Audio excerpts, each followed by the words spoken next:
Hello mga ka-tasty! Welcome sa akin channel!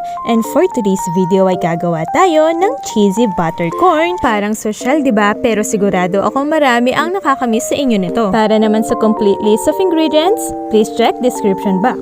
Tara, let's get started!